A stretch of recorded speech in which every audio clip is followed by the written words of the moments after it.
हमारा बच्चा बहुत मजदूर हो गया तो मैं काम काज कोई किटे जोगा ना बडेड़ 100 साल उम्र हो गई डेढ़। ता मेहरबानी है कोई अमदाद कर। अस्सलाम वालेकुम। तकरीबन पिछले 1.5 साल से मोहम्मद सदीक साहब हैं, इनके बैकबोन का मसला था।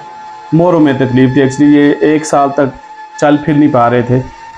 उसके बाद अल्हम्दुलिल्लाह आप लोगों के तावन की वजह से हमने वीडियो बनाई, इनका इलाज हुआ। अल्लाह के करम से ये इस काबिल हो गए कि ये चलना फिरना शुरू। लेकिन उसके बाद अल्लाह की तरफ से एक और आजमाइश थी कि इनके पाँव में जो है ना कुछ एक ऐसा ज़ख़म बना, जो करते करते पिछले तकरीबन 6 महीने से हम इसका इलाज करवा रहे हैं जी। जी जी। यहाँ से मुजफ्फराबाद, रावलपिंडी, जहाँ जहाँ तक हमने कोशिश की उसका इलाज करवाने की, एबटाबाद जो हो सकता था मैंने हमारी, लेकिन सज़ा यही थी कि पाँव वो ज़ख़म इतना ख़राब हो गया कि डॉक्टर ने सजेस्ट किया कि अगर आप पाँव कटवाएंगे नहीं तो दूसरी टांग भी ख़राब हो जाएगी। मेरी आप तमाम दोस्तों से गुजारिश है, ये सदीक साहब के 2 बच्चे हैं पीछे जो बैठे हुए हैं, ये 100 साल के उम्र के बूढ़े वाले, ये वाहिद घर के कफ़ील थे जो मजदूरी करते थे, मेहनत करते थे और अपने इस पूरे ख़ानदान की जो है ना ज़िंदगी थी। ये बहुत मुश्किलात में, रिक्वेस्ट है कि मदद को आएँ, आगे बढ़ें, इस भाई की मदद करें। ये आज देखें इस साल में बैठे हुए, घर पे कोई ऐसा फ़र्द नहीं है जो सके, इवन के फाकों तक की मोहब्बत है।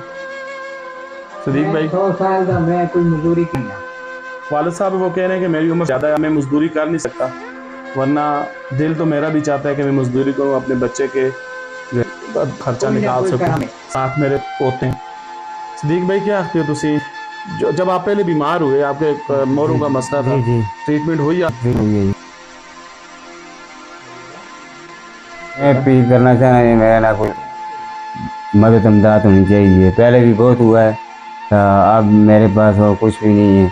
आप लोगों ने बहुत ताउन किया है मेरे साथ। मैं फिर दरख्वास्त करता हूँ आपके आगे, मेरी मदद होनी चाहिए। जो मैंने कर्जा ले लिया है 1.5-2 लाख रुपया, उसके वजह से मैं आपके आगे अपील करता हूँ कि मुझे कोई मदद अमदाद चाहिए कि मैं अपना कोई इलाज शलाज करा सकूँ। मजदूर हो गया तो मैं काम काज कोई किटे जोगा ना बडेड़ 100 साल उम्र हो गई डेढ़। ता मेहरबानी है कोई अमदाद करो।